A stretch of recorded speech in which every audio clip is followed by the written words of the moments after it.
Hello, everyone, and welcome to another Live with Dr. Dawn. I'm your host, Dr. Dawn 𝒂𝒊𝒈𝒉𝒕'𝒔. I'm a double board certified child lesson and adult psychiatrist, a 2-time best-selling author, podcaster, public speaker, media influencer. I'm the sole practitioner of ADHD Wellness Center in Houston, Texas, and I will be launching a company just for elite athletes soon. But tonight, I want to welcome you to another broadcast. You already know, if you've been here before, you know what I'm going to ask you. Go ahead and share this with at least 2 people you know. Just share it to everybody.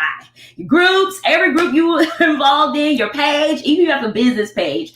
Go ahead and share this broadcast to everyone you know. Let them know that we are here. Satan tried it, but he did not win. We are here, you all. So please share this to everyone you know. And I want to thank you, everybody, for tuning in tonight. I know that it's probably been a day of emotions, a roller coaster, right? And actually, this year for many of us. But, we're here today. We're going to have some deep conversations, and, we're going to actually do some meditations as well. We're going to start off with meditation. But before we do that, I want to thank every frontline worker you already know. I want to thank you all, nursing staff, essential workers. Thank you for someone who sent this to me. I want to thank you for just supporting the broadcast, but thank you for doing what you're doing as well. Listen, this is a difficult time for many people. It's a time, it's surreal, right? Surreal. But God is still in control. We're still here. We're going to get through this, and we're going to get through this together. So before I actually go into the meditation realm, I want to actually introduce my guest this evening. So we have first on the list, Dr. Rockell Brown Burton. Hey, Dr. Rockell, how you doing? Good evening, Dr. Dawn. I am blessed and grateful to be here with you on this evening. Thank you for joining us this evening. I understand that you are not in Texas, so I appreciate, even if you're out of town, you are still here. So thank you so much for joining us this evening. We really appreciate you being here. Thank you. And I know we wait for another guest. I know that we were having some technical difficulties before, so we'll wait. While we wait for another guest, Dr. Rockell, if you don't mind, we're gonna actually, before you introduce yourself, I'm actually gonna start with a meditation. While we wait for our guest, our Dr. Sawyerr, to join us, because we're going to be talking about some emotional topics tonight, right? We, as we were coming up with this platform or this broadcast for this evening, I know that we had our own conversation, and I know you actually expressed to me how your day was going as well. Yeah, so let's go ahead and just start with some deep breathing. We'll just do it for 3 minutes. We'll do a deep breathing. So if everyone can just get comfortable wherever you are. Hopefully you're sitting down. If you're not, please find a sit position and get comfortable. Your lungs or your chest is erected, okay? But everything is relaxed. So shoulders back, just drop everything. Close your eyes. And what we're going to do is that we're going to breathe in from our nose and breathe out from our nose and our mouth. We're going to do a 5-second breathe in moment and then a 7-second breathe out. Okay. So relax and breathe in and out. In and out.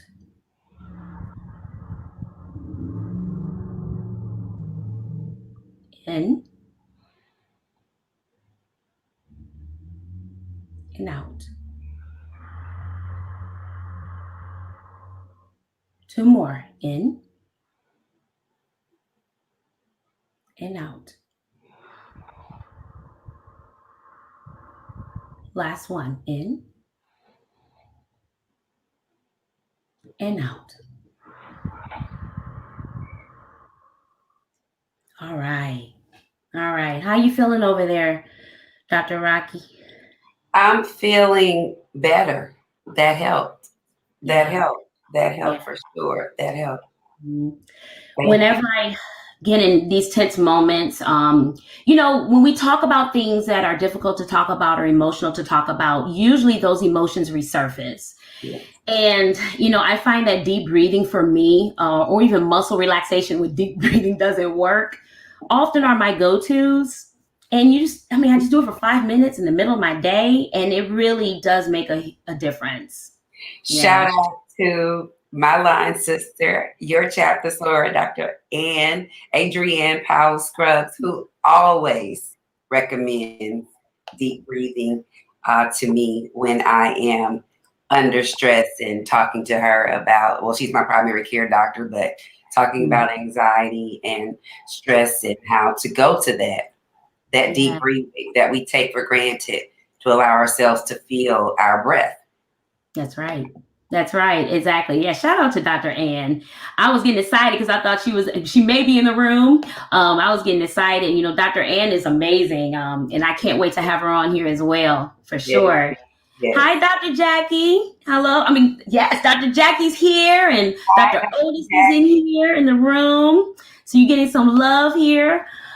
So we're actually just going to start with you while we wait for our other guests. Again, you all, please forgive us. We were having some technical difficulties today. I know the weather in different parts of our world is kind of iffy. I was having some technical difficulties earlier.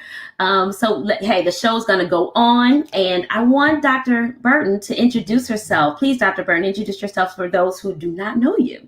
Thank you, Dr. Dawn. Good evening, everyone. I'm Dr. Rockell Brown Burton. I am the interim dean of the School of Communication at the Texas Southern University in the heart and soul of Houston, 3rd Ward, Texas. And I have been on faculty there since 2005.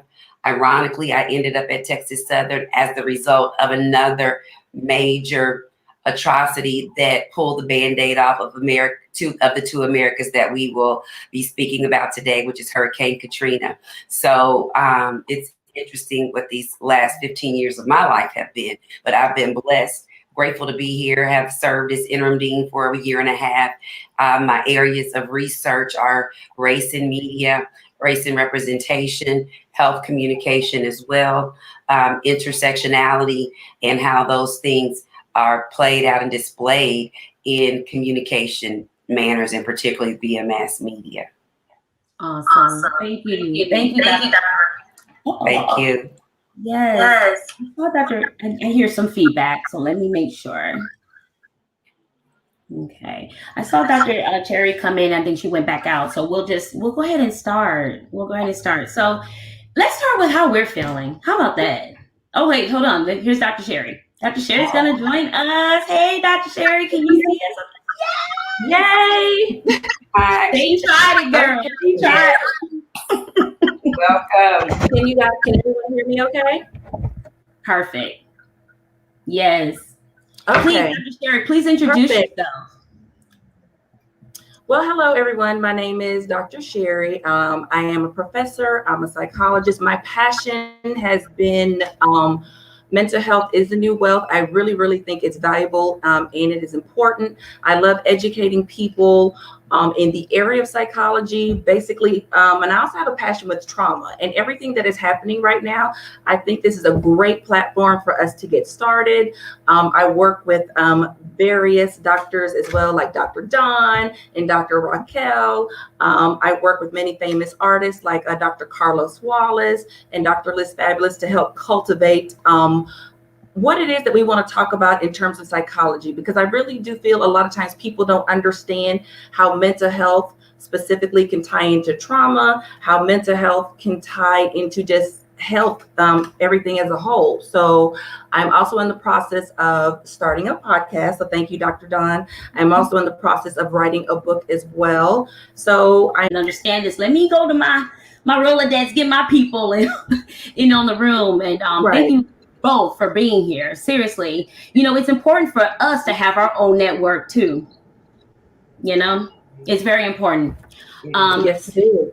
Mm-hmm. So, let's start by just asking, how are you all doing? How have you been doing? Ooh, I can't lie. Even being a clinician, my heart is heavy. Seeing a lot of this, it's makes you just realize how a lot of behaviors are so, or has been covert, and now all of a sudden they are becoming overt. It's been emotionally daunting. It's been physically daunting. It hasn't been easy. It's hard. And when the clinician has to take care of and help other people, it's kind of like, who does the clinician go to? Who does the clinician talk to? So it's been hard. And I'm expressing and have been feeling the same feelings that everybody else has been feeling. Yeah. I'm right there with trying you. not to cry now. So if I cry, just know it's real and it's authentic. Listen. Okay.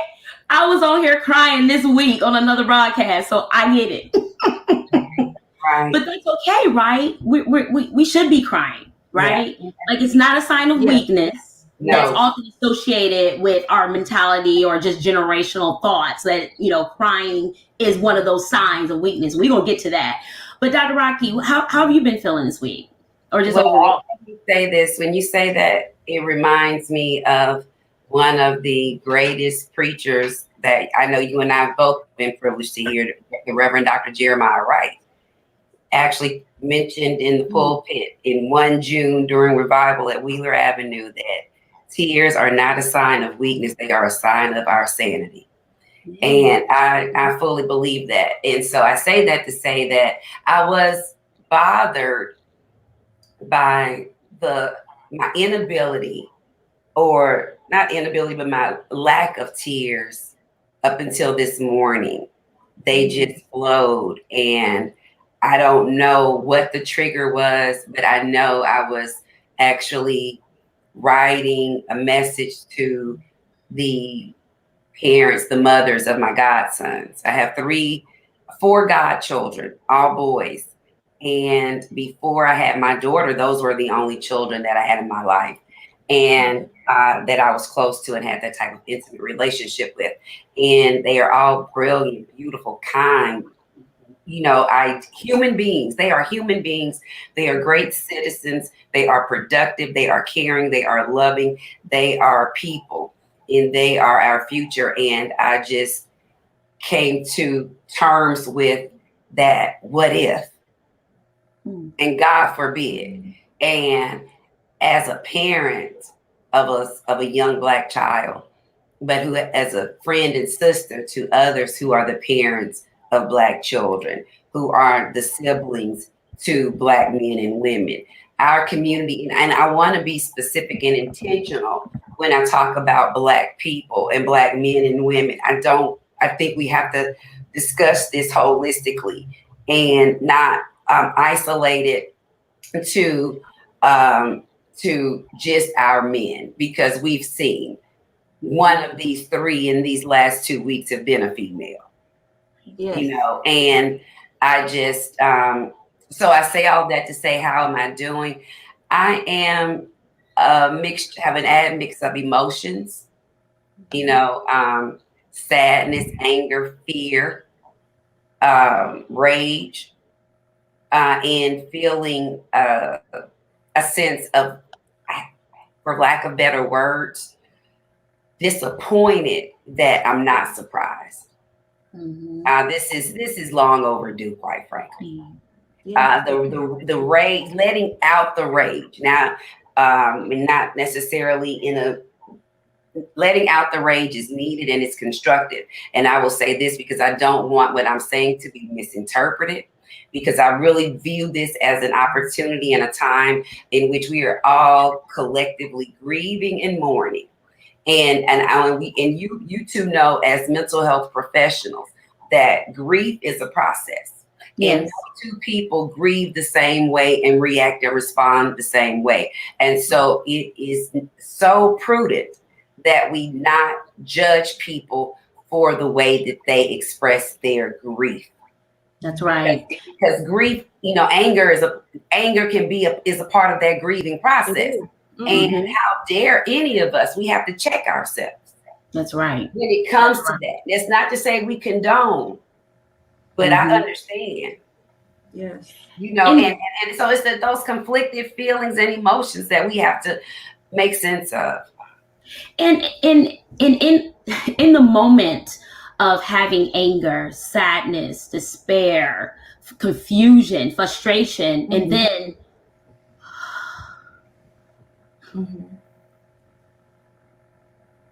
how do you deal with all those emotions? And which one doesn't fit? And how, I mean, how can you go to work? How can you be a parent? You know, how can you be a significant other? How can you just spend my own like me time and self-care moment when all of these things are going on? Right? Because at some point, we all had a father, even if we don't have a relationship with that person or not. So, you know, and I just use that as an example because I had a patient who never knew her father. But that triggered her. It triggered her. It triggered her. Never knew her father. So, I mean, you're right. I mean, a lot of this grief doesn't necessarily have to be something we experience. But I want to mention something with Liz. Hi, Liz. Thank you so much for joining us. Liz says, my soul hurts. Yes. So is it possible that a lot of what we're experiencing are from our ancestors, are from our generational line? All these things, all these emotions, not just a part of us, but a part of our spirit, right? Right. Her soul hurts. Not her mind, her soul hurts. She's hurting for generations and generations of all of these lynches and, you know, injustices. And I mean, I definitely agree. It does. It hurts. It hurts to my core. It's a deep-seated pain. And I'm trying not to, but if it comes, it's real and it's authentic. It's a deep-seated pain because you think about, you know, what your ancestors have been through, what your parents have been through, you know, brothers and sisters before us that have constantly talked about it, and no one wants to pay attention or no one wants to believe you. But now that this is definitely being, you know, brought to the forefront, it's like you're taking on everybody's pain and everything that they went through. Kind of like you said, and at some point, if you had a father, like you said, or even if you don't have a relationship with your father or an uncle or a brother or a best friend, you know, you're just like, oh my God, you hurt for them. You know, I didn't have a direct, you know, connection with Mr. Floyd, but I hurt, I cried. I saw the video, like I was there. I saw the young lady who recorded the video. It was me. I was there with her. That journey I took with her. It's a lot, but you're right. How do we start to process? Where do we go from here? Where do we go from here? And I think talking about it's a start. This is where we go. This is how we start. This is how we start the process. Exactly. I want to start with just a simple well, it's not simple, but can we define trauma? Because I think that is something that, I think that sets the tone for our conversation this evening. And we can always go back to that word, that definition, and how multi-layered that word is and what it means for all of us, our culture, and then just within our culture, right? Yeah. Can we, what is your understanding, both of you all, of what trauma is? And if you can make an example. I'm sorry. We could go simplistically, or, you know, we could go DSM-5, but for those who may not understand the DSM-5, simplistically, trauma is anything that affects you on any layers that changes who you are as a being. It changes your environment. It changes your thought process. Most commonly, something that most people can equate to is being in a car accident. Okay. You are in a car accident and you've been hit by someone. You know, those reoccurring thoughts come back, those ruminations come back, and you may not want to drive on the freeway. And you pass that particular exit when you were in a car accident, and you get nervous and you get anxious and you get the sweaty palms. So actually it changes your day to day. So it's anything that changes your persona, your thought process, and your day to day. And I really want people to understand that trauma doesn't have to be something that's so grandiose. Right. It can be lost. It can be due to, you know, loss of a family friend, a pet, making a bad grade. No one can quantify or measure how trauma affects you or what your trauma is. It can be a simple encounter. Exactly. Yes. With a dog, you know, that is just on, you know, walking down the street and you're not expecting just to cross that path.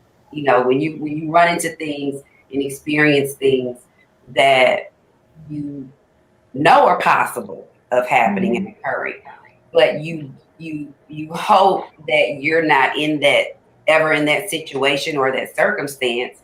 But inevitably, we all find ourselves experiencing some level of form of trauma in our lives, and it's been traumatizing living as a Black person in America. It's been traumatizing being a Black person traveling around the world, even though I don't have the global travel experiences as Dr. Dawn, but even the instances, that I have traveled and the experiences that I've had with other people that are traveled globally, that what people bring to their encounters with us is traumatizing. Yes. And we have to understand that. And for me, it's all about, well, where are they getting that experience that they're bringing with them in 2020? Where is their interpersonal experience, direct experience with a person of color, with Black men, with Black women, direct interpersonal experience that says, that reasoning, well, this is why. No, that experience and that belief has been shaped and influenced by something. Yes. That's right. And reinforced. Right. And it's historical. And I say, where do we start? We have to start with that understanding and connect the dots so that we can untangle this web, or at least learn how to maneuver in this spider web and treat it like a trampoline. Because we cannot continue to get caught in it, and we cannot allow ourselves to just say, this is the way it is just because it is this way. It's not. It's not natural. It's historical. And we have to call it that. These are not natural occurrences and circumstances. They are historical, which means that they could have been altered. Yes. With different courses of action, and all of these things are fueled by beliefs. And so our beliefs reality. Our beliefs are. Oh, go ahead. I mean, from my perspective, I think that there is some truth in what we believe and what we think we see, but sometimes we can. We've been taught so many social constructions, right? That those social constructs turn into internalized beliefs when all they are constructs and ways of further reinforcing a dominant belief system on us. So it's about when we've been colonized the way that we have, we have to understand that colonization has impacted everything about our being, from our religious practices to our beliefs about school, education, gender identity. All of these things have been constructed and reinforced through a belief system and a reinforcing of this belief system.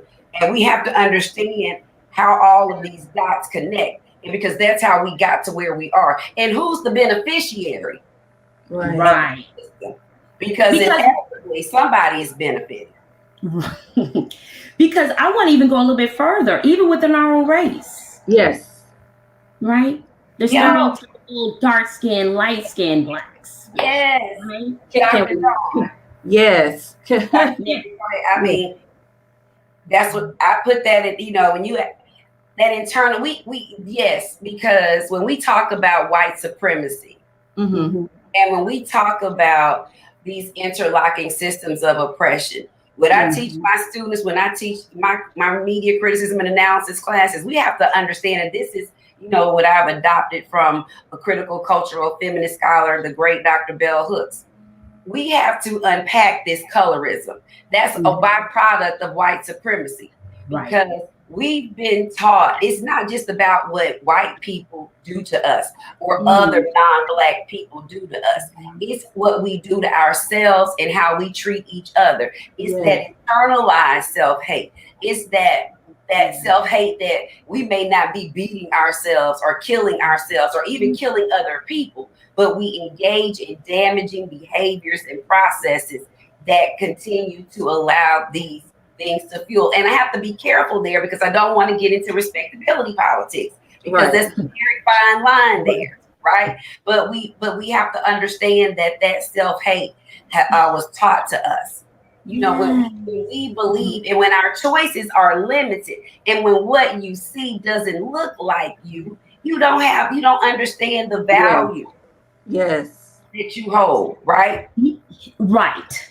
So these images that we see on TV, that we read about in in magazines, this typical perfect person, woman, because we're women, right? What does that look like? She's perfect. What does perfection look like? We've been taught what perfection looks like. Yes, so some of us are. Oh, go ahead, Rockell. Yes, please, y'all just go ahead. This is your. My grandmother. Love my grandmother to the. You know me, Dawn. You know how we talked about my grandmother, who would have been 105 had she lived. She would have made 105 in April, and she passed in 2015 at 100. And was always so complimentary of me, and anyone that has known me for more than 10 years know that I've had for the majority of my life, my hair was long, and much of that time it was straight. And after I did my big chop, my grandmother did not compliment me on my hair ever again. That was just because that's just not what that image of that was not considered attractive. It was considered embarrassing. Not living up to a certain standard of what's acceptable, but in whose definition? There you go. Whose definition are we living up to? Our relationships with each other, not being able to acknowledge, as a fair-skinned Black woman, I can't say that I haven't gotten opportunities and experiences because of how I look, okay? Or that people believe that's why. People in my community, in my circle, believe that's why I got a certain opportunity. Now, mind you, whether I know how I got the opportunity or not, we know we have to be able to maintain and sustain to be in positions, right? And to continue in those opportunities. But it's just been the real conversation, and we have to talk about how it has torn families apart. And how it continues to impact children, small children today. And it's real. And we do have to talk about it and explain it and understand where that comes from. Yes.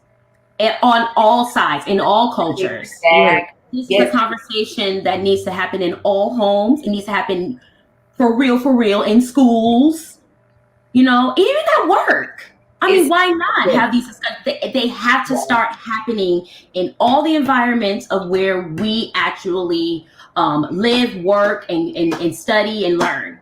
All environments. Exactly. And they had me think, which you made a comment, Dr. Rockell. You said, it starts is within our community, and it starts when we are young. But how many times, and I still hear it, when we see a baby, how many times does our culture say, oh my gosh, you're so beautiful for a dark-skinned baby? And it's like, what does that actually mean? What happens? We don't say that with the light-skinned baby. We don't say that, oh, okay, you're so beautiful, be a light-skinned baby. So what are we really saying? If we're going to be real. Yeah. Oh, always. Yeah. I have also heard how unattractive a baby or child is considering they light skin. Yeah. Because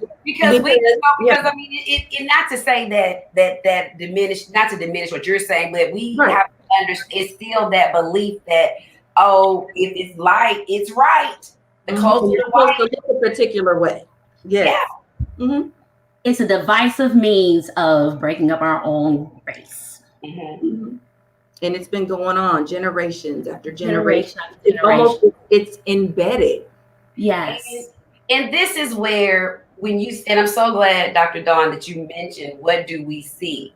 Because when we talk about that, what do we see? And we see the contrast. So fake news isn't new. And, turning into myth, reality into myth, because we know the reality was that the Black woman has always been desired. If the Black woman was not desired, there would not have been so much rape and incest and so much strife and resentment among white women toward Black women, especially in that time, whether we're talking about during slavery, whether we're talking about Jim Crow, throughout up until we know sharecropping, that was Black women were still being raped by white men. Raped. So if you filthy dog animal, then you sleep with filthy dogs and animals all the time and producing filthy dog animal half breeds. So what does that make you? So when we look at we see that, so it's not, so we see the images in media of what's beautiful versus the reality of how Black women have always been objectified, right? And used for their bodies, used for pleasure and used to breed and produce. Right? And so to say, they're unattractive and not desirable. Okay, well, the husband was leaving the bedroom often. Right. And I'm not gonna get deep into this, but every time a woman, no, what I'm about to say, no, not you, please, y'all, please, free for all, because we're gonna be real always. This platform is about being real and having these true conversations and continuing them after. It's something about having that assault. So we're talking about the history of how we've been producing different flavors of Blackness, okay? And then having that assault internally, having that spirit come into us, okay? I mean, let's be real, because it is, right? And then what do we do with that, right? For generations upon generations, because again, racism has always been here from the very first day we arrived. Yes. The very first day. Yes. The very first day. And so when we're talking about the construct of how our society is currently, structured, I mean, we don't know for sure we didn't get that job or we got that job because of our race or we didn't get it because of our race. Right. But they do, whoever hired us, right? So that's not the conversation to have. But the other part to that is that we hear these microaggressions that often are part of our conversations that we may even parallel the microaggressions that we hear to, okay, now I get it. My eyes are open. And then we try to understand, well, what is my worth? Do you really see me? How do we deal with that? And I'm going to get to, the current state of what's going on, but we really have to have the historical conversation because, I also want to get to solutions because I'm hearing my sisters and my brothers saying, well, I'm tired. And I feel you. But we have to find some energy somewhere because the race is not done. It was not given to the swift or to the strong, but to the one that did in the end. And we have to start these conversations as well. Yes. Right. If we're gonna get to a point where this is no longer a problem in our society, and then we have to continue, we have to end, these conversations. So let's go back to these microaggressions because of course that's how,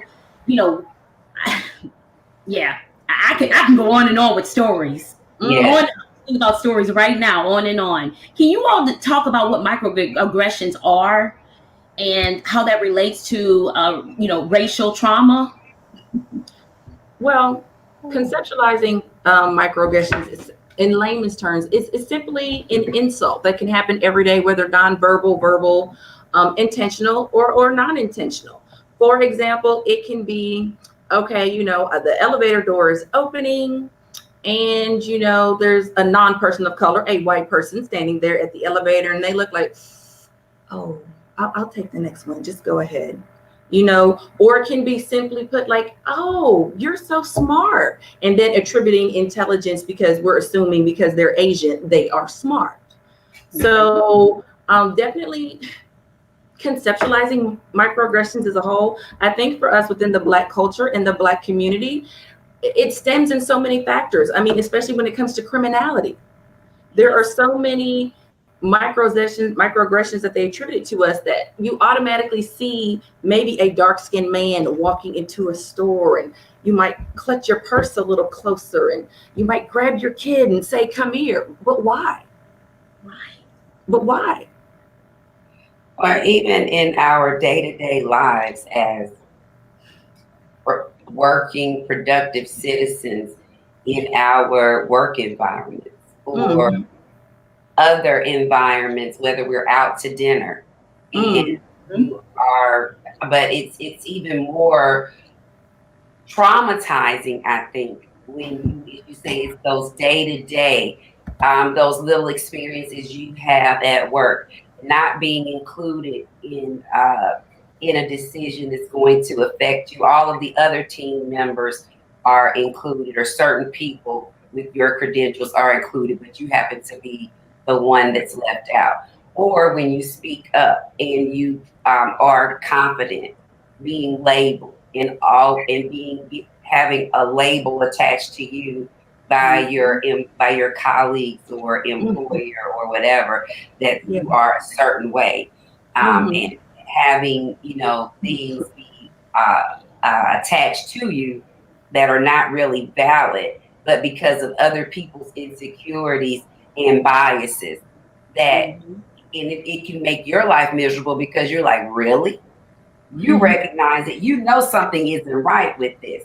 It's not enough. It's not big enough in many instances to complain about it, right? Or to justify someone being written up about it or being reprimanded about it. It's just really about, to me, having your humanity and personhood disrespected because of others' insecurities and vendettas and demons. Exactly.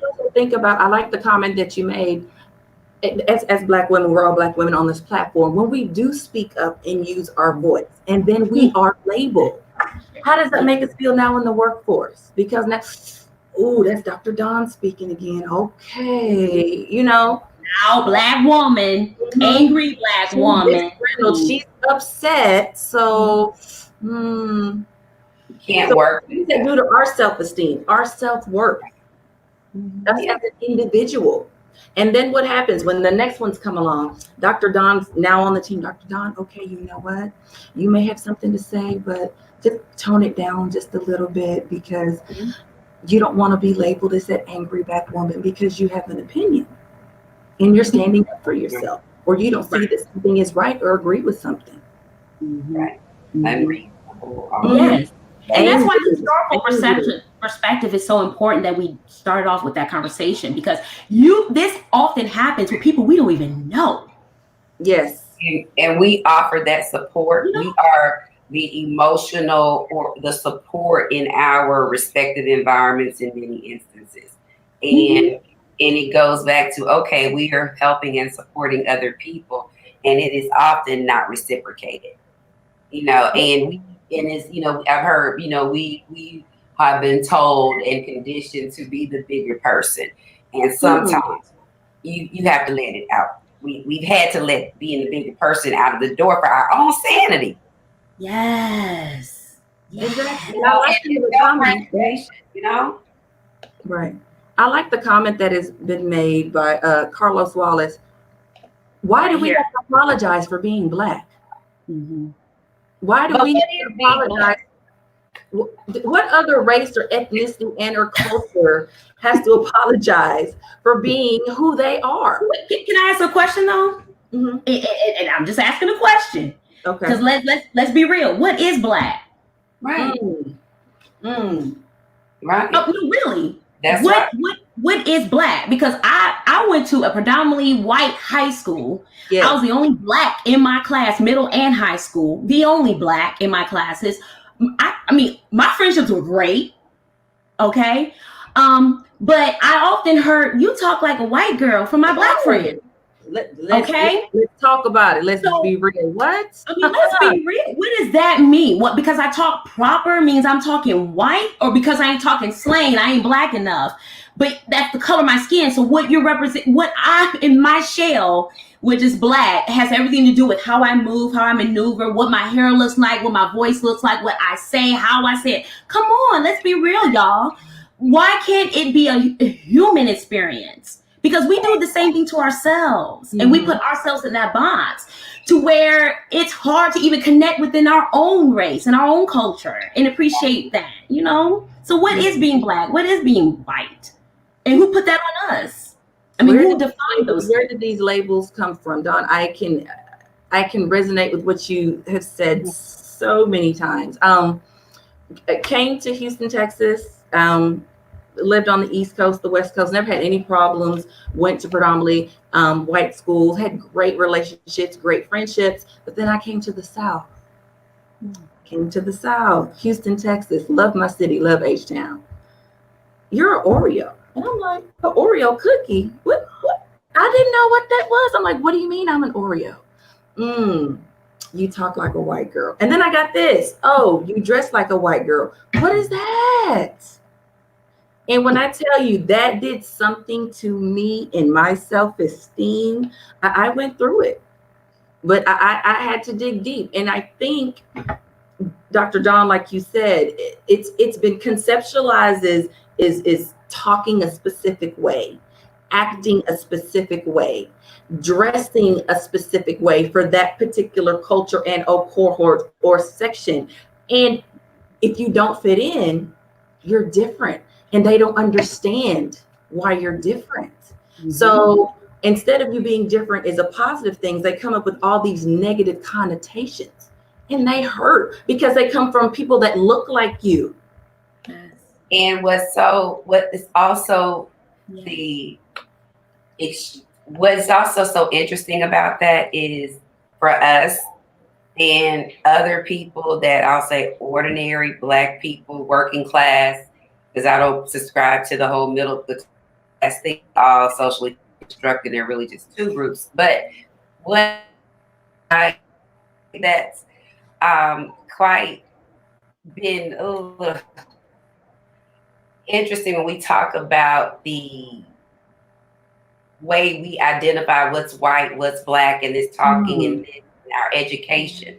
When we admire people that make it out through means of entertainment, right? Whether that be performing, acting, athletics of some sort. And we admire that talent. And in many ways, we fall into validating and valuing that, which is very brilliant and very, and we should validate and appreciate and cultivate and support our talented members of our community.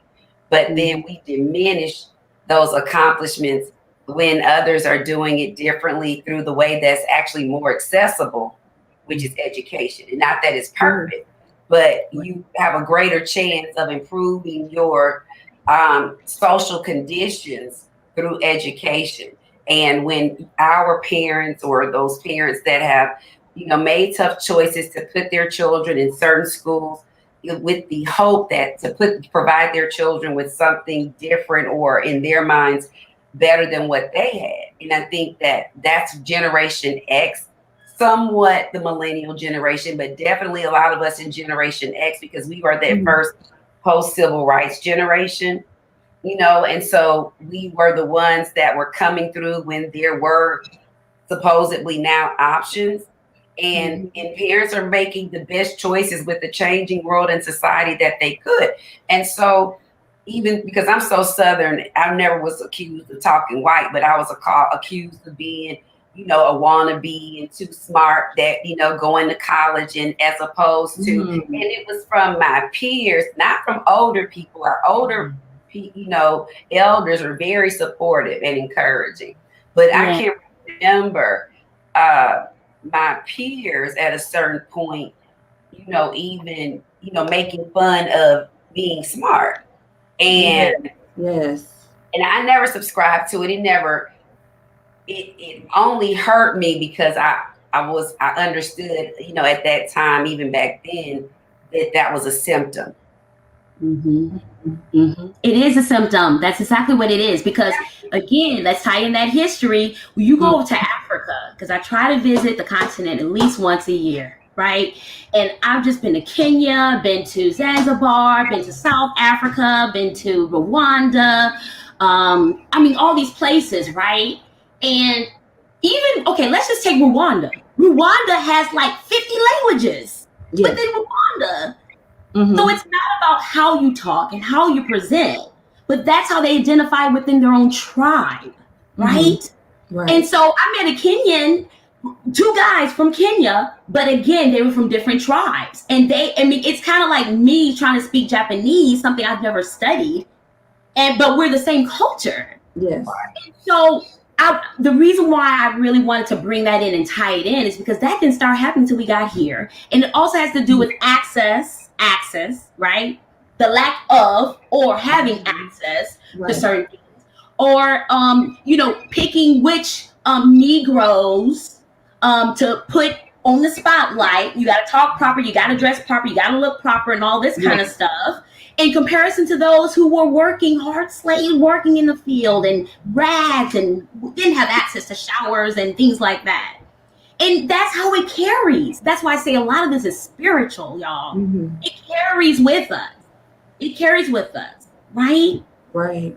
And how do we look at a man? I didn't say a black man. I said a man who is on the ground, okay? Has lost his freedom because his hands are tied behind his back. My word. On the ground in the most primitive way. As an infant, doesn't even know how to walk. He's on the ground with his hands behind, laying down. And he can't get up. The knee is on his neck. So when you see that visual, what does that stir up inside of you? Does that stir up you having a situation when you were, in school and someone did something, put a knee on your neck? Is that it? Like, why are people angry? And that's what I want other cultures and even ours to have a conversation about, because it needs to happen. And when we don't talk about it, it becomes an action. And anger, we all know, is kind of a mix of emotions, a bag of emotions, sadness, frustration, rage, all of these emotions, excitement, all of these emotions. And if we're not able to process it, if we're not able to communicate it, just let it out, even if we're alone and just talk about it out loud, it can really turn into something different. It can turn into something different. So when you saw what happened to our beloved George, how did that make you all feel? I'm so sorry. We don't have to go there Let's talk about it. I honestly did not watch it in its entirety. I only saw maybe some still frames. Didn't need to see it, what had been described, and even just from the brief stills and video that I did watch, because I know I don't need to see it for it to impact me in its entirety. So I was in a mix of, like I said, rage, anger, hurt, sadness, but disappointed that I was not surprised. Disappointed that I'm not surprised. Why weren't you surprised? Because I hear that a lot from a lot of us. I feel in my spirit that dominant ideology, white supremacy, patriarchy in particular, white supremacy, capitalist patriarchy, has shaped a belief system very strategically and intentionally to cause other humans to see Black people as not human, to see Black people as animals, as violent, as aggressive, as non-trustworthy, as criminals, as crooks. Yes. These have been constructs that have been with us since Reconstruction. Yep. And we have to understand these tropes, Because as long as we were okay and happy and smiling and serving, and you know, these are the fictional images. These are the fictional images that became the most believed and thinking about Black people. So at first you have, and let me just go here because it's just so. This is what I understand, and I don't get into the psychology of it all, but I do understand the myth making and the way the myth making views the perception and the reality for people's beliefs. And so when you have antebellum images and representations, because we didn't have visual media, we didn't have electricity. So what people had were books and live stage entertainment. And you had your minstrel shows in your early 19th century. You had your vaudeville performances in your mid to late 19th century. And in your fiction, you had your mammy, your uncle, and your Sambo. All simple, all docile, all happy to be where they are, happy darkies, grateful, incapable of taking care of themselves, and in need of white domestication. So when you look at that, right, when we know, but in reality, how could some imbeciles build this goddamn nation? How can some ill-equipped animals build the White House and the state capitol? Get it out, girl. Yes. So you look at that juxtaposition, right? And then, okay, it's like we needy. We here. It's pre-Civil War. Okay, we got to keep this control. I'm sorry, baby. That's right, baby. That's right. We're going to talk about that as well. We have to maintain and keep this control, this status quo. We have to protect this institution of slavery because it's making it's making a handful of us wealthy. Because everybody didn't own a plantation. There was a whole lot of overseers like police. Okay? That wouldn't be what they were if it wasn't for somebody with dark skin to make them feel they was better. So then you get Emancipation Proclamation, and you get Reconstruction, and you get your first Black senators and governors and elected officials. Okay, and then but simultaneously you get your coon, your corrupt Black, the one they want to imitate whites and have access to white things, but they know they never gonna be received by white people. And then you got your savage brute, hypersexual, violent, craven white women, dangerous. You better get the knowledge, get the history, and drug. And then you got your pickaninnies, our Black babies. They don't value our Black children. This stuff started a long, long time ago, and it's reinforced and reinforced and reinforced over and over again. And guess what else? It's no surprise to me why I'm not surprised. 100 years ago is when we had more lynchings than we ever had in history. It wasn't in 1868 or 1888. It was in 1918, 1920. So why is that important? Because it was 3-4 years after Birth of a Nation, the first one with D.W. Griffith. Right. When you had Woodrow Wilson and the president in the White House saying this was history, that this is beautiful. He screamed that shit in the White House. So you tell me Trump ain't nothing new? Nothing new. Nothing new. I mean, I'm sorry. I don't use profanity. I've never used profanity on video, on live. But I don't give a damn. Listen. What you're doing is expressing what a lot of us are feeling and are expressing. And if you don't get it out, it's going to become something different. So you are okay. You are safe. Get it out. Yes. Whatever words you need to use to express how you feel, because this is not new, like you said. It's not. It has been going on for years and years. And we can all three of us talk about our own personal experience. Right? So we're not even talking about our mothers, our grandmothers, our great-grandmothers. Come on now. And we can't forget the complicity of all forms of communication. Yes. Yeah. Because if you look at the New York Times in 1918, they was writing the word nigga in headlines in their stories. So we have to be very careful.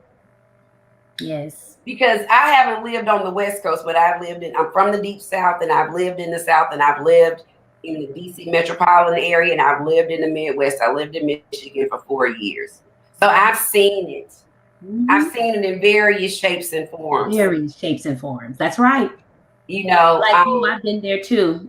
Yeah, Dr. yeah. Rockell. So why do you guys, since we're talking about this, why do you think it's so important for our culture as Black people that we need that validation from white people? What does that validation say to us that we've made it? When we get that stamp of approval, when John says it's okay, oh, we've made it. We've made it to the big top. Why is that validation so important? I don't want validation. I only wanted to make my community proud. See, that's just me. I just have never craved to be around or desired to be. You know what it is? Live by. I know I do aspire to be a change agent and to be able to understand the rules so that I can use them and help other people. But it goes back to colonization and what you've been taught. We've been socialized to think and believe certain things in terms of what success looks like. Yes. We've been socialized to believe in this mythical American dream. We've been socialized to believe in this notion of a middle class when all it is poor, working class, and wealthy. You know, and so we want to be included, and God, you know, and our elders, they did the best they could because they thought and they taught us. If we learn those rules, if we show that we can do it and that we are not this and we can dress this way and we can wear our hair like this and we can learn your language, then we will show and you will accept us. And that, but it has not, it still has not happened. But I want to give my answer to this is the most, I'll be thinking primitive. Me as a child psychiatrist, I got to start from the little development. Yes. I think it's a lack of acceptance that Black people feel as being human. Yes. So forget the wealth, forget the how we look, forget the hair. It's just being human because we've always been treated as animals. Yeah. It's a sheep in wolf's clothing, right? Yes, Don, that takes me back to, and I don't know if everyone can relate to the doll study, Kenneth B. Clark. When you ask, boy, you're taking it there. Yes. When you ask the children, yes, which one do you want to be? White, because it's better, it's superior. Why don't you want to be this color? Oh, because it's dark, it's dirty, it's nasty, it's dumb, it's no good. So you are so right. It starts when the children are playing on the playground and ooh, she's dark and she's Black and she's no good. They're dirty. No, I don't want to play with them. But once again, Dr. Rock, you I don't know if it was Dr. Rock or Dr. Don, where does this thought process come from? You don't come out from the birth canal with these ideologies. And you know what I've been really, I wouldn't say struggling with, but thinking about and processing is, like I said, I grew up in a working class, southern city, Mobile, Alabama. Was blessed and fortunate. My mother grew up in a Black Catholic community for the most part, in terms of going to the Black Catholic schools that were designated because Black kids and white kids didn't go to school together in the South, right? And my mother was in the first segregated Catholic high school class to go from freshman through their senior year with that merging or the first graduating class. I can't remember. But anyway, I had friends, classmates from kindergarten through 9th grade. I was a minority student in a majority environment. And I say minority student in majority environment because I hate referring to us as minorities. I believe that the language that we use is so crucial to how we see ourselves. And when we refer to ourselves as minority, it's really not true or accurate. We are underrepresented in position of power and in control. The majority. We're actually the majority. In the majority, but that's another whole story. That's a whole nother. That's another whole story. But I say that I was thinking about, gosh, we got along, we played, we had these conversations in elementary school and middle school and in high school, and we kind of thought as children that we would be the generation where it wouldn't be like it was with our parents and grandparents. And I'd be dang, and I'm like, where are we in these relationships? And I appreciate and respect and understand, and I don't have those long-term endearing relationships because I believe of the heart. There are a handful of people that were in my past of my education that I can still look at and talk to and believe in their genuine hearts as human beings as not being racist. Right. And it's a minority. And I say that, and then not that they call me names or did I just say that because you've been complicit, you don't speak up, you don't say anything, you don't. But let's go back because I had a lot of I'm talking about kids, innocence. Yeah, innocence, right? Well, of course we always see color. I hate to say I don't see color. No, we always see color. It's our shell. We always gonna see color. But we didn't think about color. Right. When I was 6, 7, 8, 9, 10, I didn't think about color. I was playing with my friend Sally. I didn't think about color. I was from Alabama. I did. But that's the thing. Because no, that's a good point. Because when did you start to understand that? When did you become insightful of color? I just remember. I know I had to be in elementary school. I remember when the last person was hung in Alabama, Michael Donald, in 1981. I was 6 years old when that happened. See, it happened off Spring Hill Avenue. A thoroughfare, a major street in Mobile. And you all familiar with Houston, it would be like a Kirby Drive or Fannin, a major street that goes a long distance. For everyone to see. Right. And it wasn't on the street, but it was on a street that was right there, adjacent. You turn off onto the street. And I remember very vividly my great-great-grandmother who used to keep me when I was little. My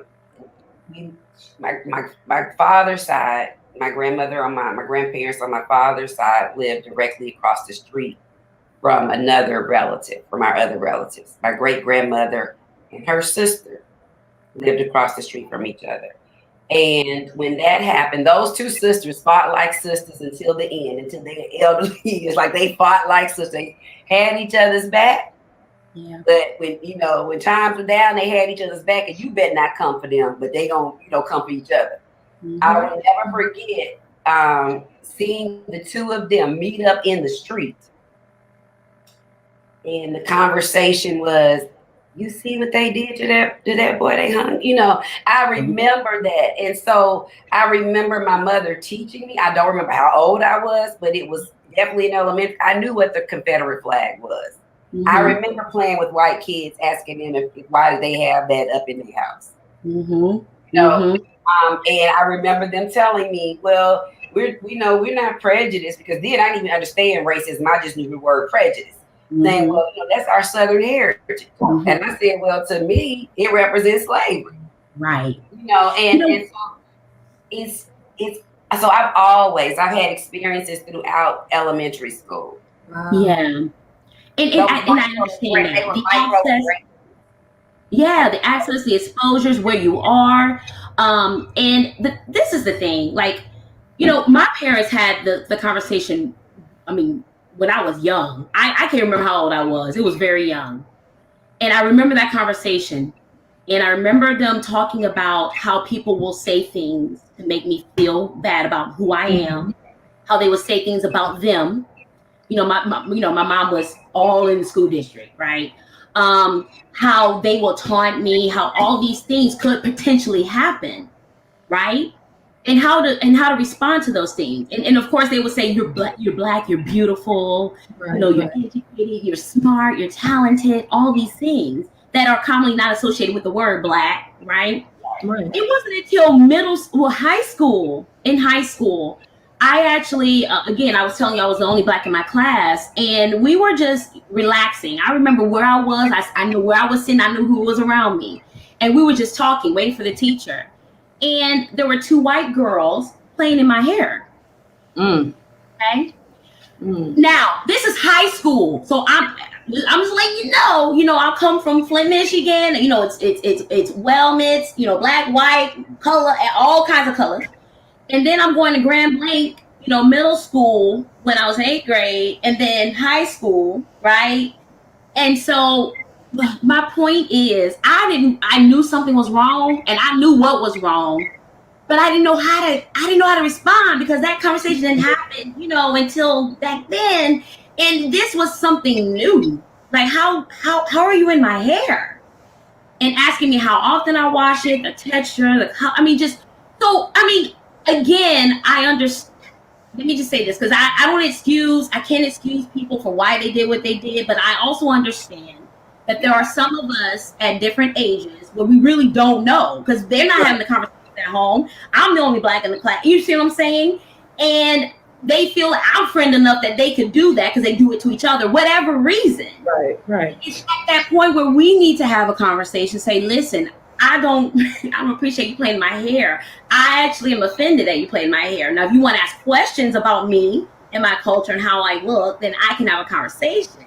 But that does not, right? So we can have those type of conversations. But when I got home, my mom was livid. To the point where I got in trouble. Was like, how dare you? But I get it. I get it. I get it with experience. I get it with having conversations with them. And that's when we really started having conversations. Because again, you know, as kids, when you don't know, when you're not having conversations, when you don't experience it, when you don't recognize it, Right. you know, when does that happen? When you start to. And Rockell, I understand the access, the exposure. I mean, you saw yourself probably on the lynch. You saw your color up there. So yeah, you were thinking about that, right? You were having those conversations. My upbringing was, had a great upbringing, and I didn't have a lot of traumatizing experiences, but I did have them, you know, sprinkled throughout my life periodically. All of them did not happen in Alabama. You know, a couple most memorable happened, one in Illinois and one in Michigan when I was in undergrad and then grad school. But I think that there are some realities about the educational levels and poverty levels across the board in the Deep South, and when I look at it, when I look at the people that I went to school with, elementary school, the non-blacks that I went to school with, some are doing okay, but many of us, the black kids, are doing much better. And so when you look at career trajectory and all of that kind of thing, but at the same time, you know, when I listen and hear or see some of the things that they say that they believe in, and I'm just like, wow, we started at a certain point, you know, closer together, and we've just grown so much further apart because we've been told so much about each other, and really been told a lot about ourselves, right? But the interesting thing is we've been told a lot about ourselves, but in the midst of that, most of us know more about white people than they do about themselves. And we can tell them more about themselves than they will ever understand and know about themselves. Because, you know, and Toni Moore, someone shared this, and I saw it last week, and I was like, wow, it was so powerful. Toni Morrison was like, who are you? What are you without your whiteness?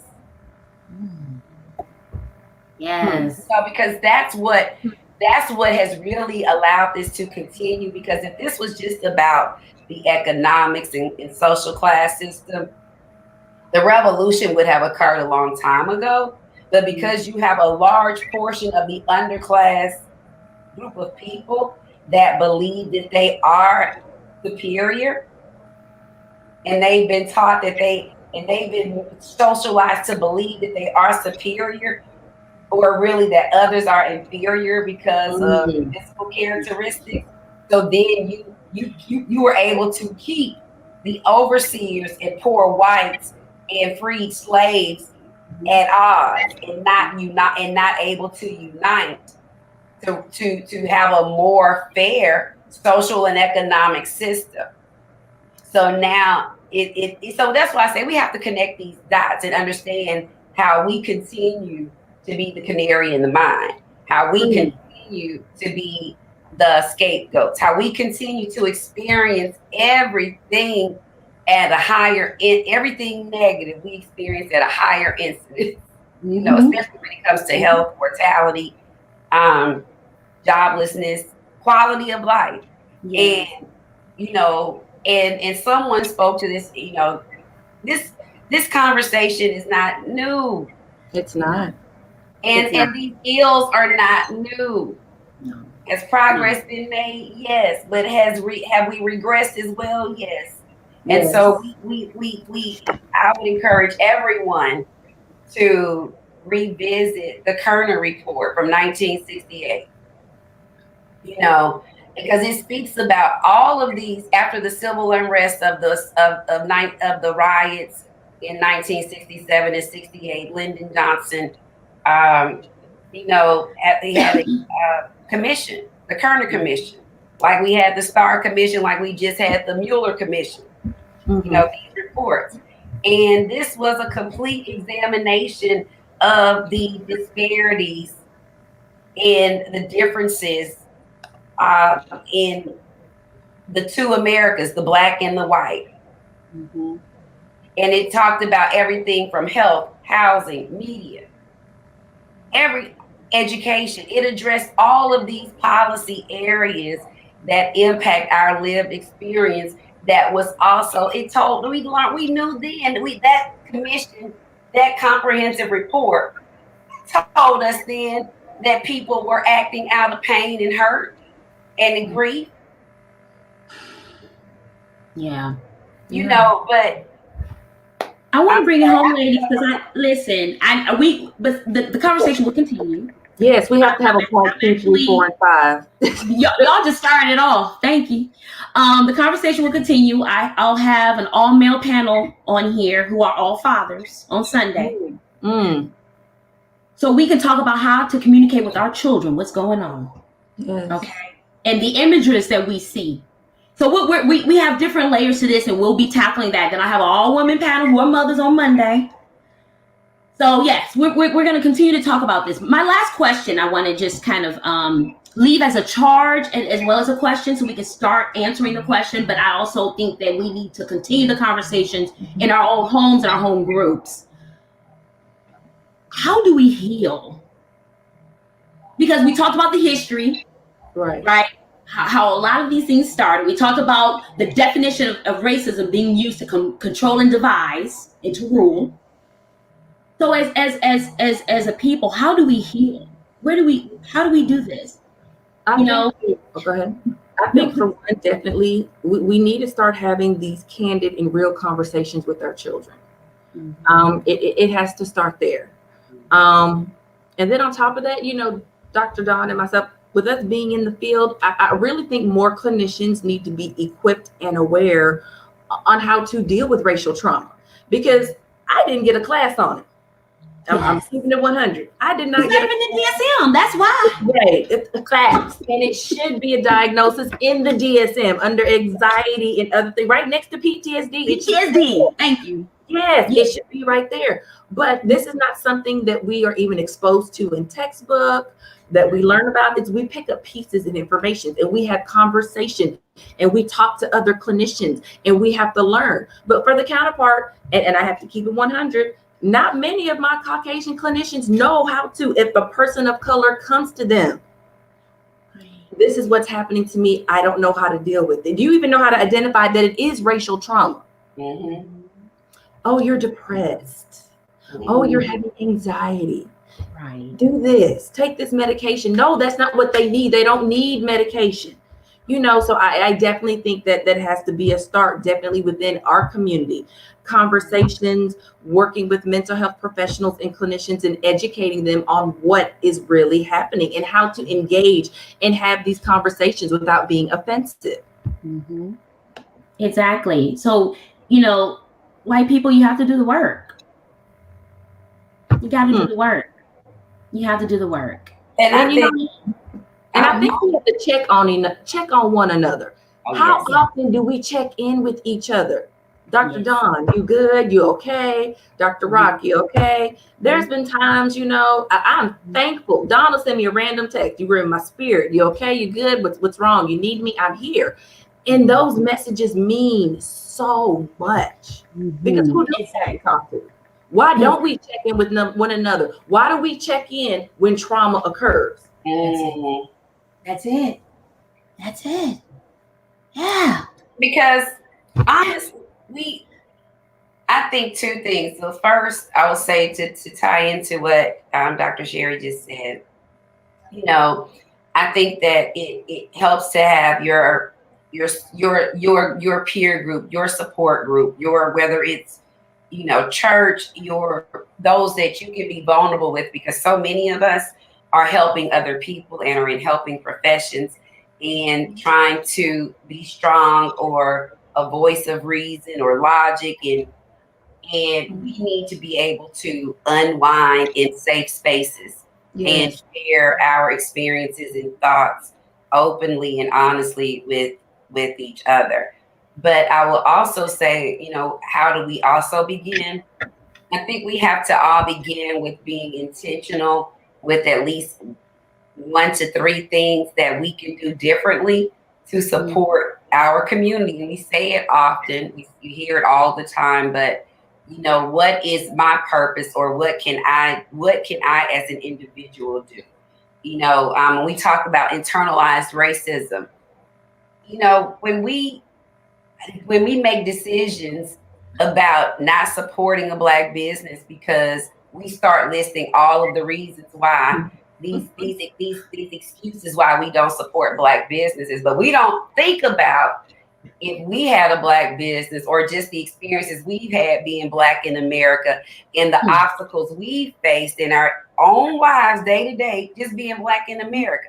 So you don't think that a Black business owner, you think that Black business owners have the same access and line of credit and people to hook them up? You think, I'm just saying. So we have to be fair, and we have to allow ourselves to be uncomfortable. Yes, I was gonna say that. And inconvenience. Yeah. Because that's what the Montgomery bus boycott, that was a huge inconvenience to have to walk all over the place and not use the bus. Yeah. So, and I'm not saying that's what we all have to do, but we all have to do something intentional and be mindful of the choices we make when we spend our money, because America is about the dollar too. And it is. And let me tell you something. A few things, and I know I can't go into it, but when I say white people, you got to do your work, meaning you have to find ways to understand different cultures. Having conversations when your kids are young, having the conversations wherever they are, and then having conversations with each other. So you understand what microaggressions are and don't do it. You understand what racism is and don't do it. You understand that when your white counterpart is doing something, that you stand there and speak up and say it and call them out. Because when you stand in there, it's as if you're doing it too. So that's how we see that. One. Second, we have to be intentional. We have to be intentional in the definitions we use: strength, weakness, strong, man. Black women, all of these that we've already internalized as I can't cry, I can't talk about it, I can't go to a psychiatrist, I can't go to a therapist. Right? Because in order for us to start having these conversations one-on-one, in groups, whatever, and then, first of all, we have to process itself. That's what I'm talking about first. It starts with us. So we have to understand that, like you said, Rockell, these tears are what would Jeremiah Wright say? Signs of insanity. Signs of sanity. signs of I'm saying, right? They're not a sign of weakness. Right. Right. How about they're a sign of being human? Right. Let's get back to that terminology. You are human. It's okay to hurt. It's okay to yell. That's why I say you say whatever. It's okay to cuss. It's okay to do those things as long as you're not hurting anybody, right? Right. But see, that's where the line is crossed.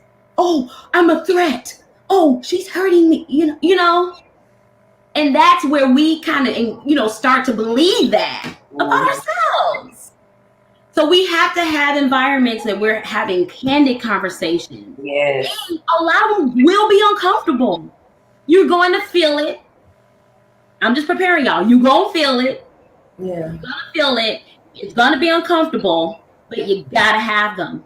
And we have to be a part of it. I know a lot of us are tired and weary. I know we're tired of explaining ourselves and saying this ain't right and that ain't right, but we have to be a part of the conversation. We must be a part of the conversation, especially with other cultures. We have to continue this conversation. We have to be a part of it if we're going to get somewhere.